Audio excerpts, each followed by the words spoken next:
नमस्कार मंडळींनो, आज आहे तारीख 17 मे 2026 आणि आज आपण बघणार आहोत सुधारित राष्ट्रीय पेन्शन योजना म्हणजेच NPS बाबतच्या ज्या सर्वात मोठ्या अपडेट आलेले आहेत आणि लेटेस्ट अपडेट आलेले आहेत ते आपण एक एक करून बघून घेऊयात. आता सरकारी कर्मचारी आणि NPS मध्ये गुंतवणूक करणाऱ्यांसाठी ही बातमी अत्यंत महत्त्वाची ठरणार आहे. या व्हिडिओमध्ये मी सगळ्यात ज्या मेन अपडेट आलेले आहेत ते आपण एक एक करून बघून घेणार आहोत.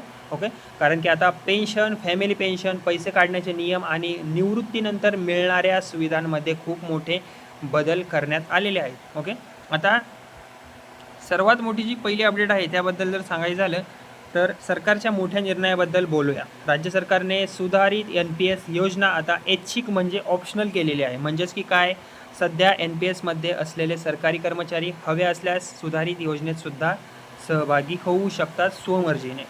ओके, आता सर्वात महत्त्वाचा मुद्दा म्हणजे यात काय आहे ते आपण बघून घेऊ. ओके, आता पेन्शनची हमी म्हणजेच की सरकारच्या नवीन नियमानुसार ज्या कर्मचाऱ्यांनी 20 वर्षे किंवा त्यापेक्षा जास्त सेवा पूर्ण केली आहे त्यांना निवृत्तीनंतर शेवटच्या पगाराच्या 50% इतकी पेन्शन मिळू शकते. त्यासोबतच महागाई भत्ता म्हणजेच DA चा लाभही त्यांना सुरू राहणार आहे. ओके, मी ज्या गोष्टी सांगतोय ते तुम्ही कर्मचारी मंडळी असतील, ज्या तुमच्यापर्यंत व्हिडिओ पोहोचला असेल, तुमच्यासाठी हा महत्त्वाचा व्हिडिओ असेल तर एक एक गोष्ट तुम्ही नीट समजावून घ्या. काही चेंज झाला आहे, काही नाही. ओके, तुमच्यासाठीच फायद्याचं ठरणार आहे. याशिवाय सरकारने किमान पेन्शनबाबतही मोठा निर्णय घेतलेला आहे. ज्या कर्मचाऱ्यांनी किमान 10 वर्षे सेवा पूर्ण केलेली आहे त्यांना दरमहा किमान 7,500 रुपये पेन्शनची हमी मिळणार आहे. ओके, ही 7,500 रुपये रक्कम मिळणार आहे. ओके, नंतरची अपडेट म्हणता येईल तर आता फॅमिली पेन्शनबद्दल मोठी अपडेट समोर आलेली आहे. जर कर्मचारी मृत्युमुखी पडला, ओके, तर त्याच्या कुटुंबाला फॅमिली पेन्शनचा लाभसुद्धा मिळणार आहे. त्यामुळे कुटुंबाच्या आर्थिक सुरक्षेला सुद्धा आता मोठा आधार मिळणार आहे. ओके, आता नंतरची अपडेट याबद्दल जर सांगायचं झालं तर महत्त्वाची गोष्ट म्हणता येईल, कारण की सुधारित NPS योजनेत सहभागी होण्यासाठी सरकारने 31 डिसेंबर 2026 पर्यंतची ही मुदत दिलेली आहे. ओके, अजून खूप महिने आहेत. त्यामुळे सरकारी कर्मचाऱ्यांना निर्णय घेण्यासाठी खूप जास्त वेळ आता मिळणार आहे.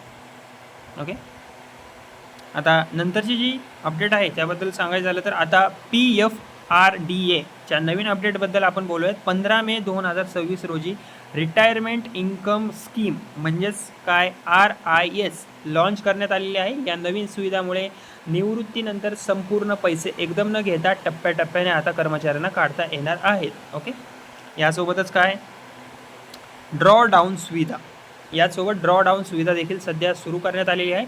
यामुळे निवृत्तीनंतर वयाच्या 85 वर्षांपर्यंत हप्त्यांमध्ये पैसे घेण्याचा पर्यायसुद्धा आता उपलब्ध होणार आहे.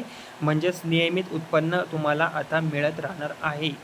ओके, आता ही नंतरची अपडेट काय आहे, आणखी एक मोठा बदल झालेला आहे तो म्हणजे NPS मधून पैसे काढण्याचे नियम. पूर्वी फक्त 60% रक्कम काढण्याची परवानगी होती, पण आता 80% रक्कम काढण्याचा प्रस्ताव सध्या चर्चेत आहे. पण बघूयात पुढे काय होईल. ओके, त्यामुळे माझ्या चॅनलला सबस्क्राईब करा, कारण मी इथे रोज अशा अपडेट्सचे व्हिडिओ माहिती टाकत असतो. ओके, आता ॲन्युटी याबद्दल जर बोलायचं झालं तर ॲन्युटी नियमातही मोठा बदल होऊ शकतो. पूर्वी 40% रक्कम ॲन्युटीमध्ये गुंतवणे बंधनकारक होते. आता हे प्रमाण 20% कमी करण्याबाबत चर्चा सध्या सुरू आहे.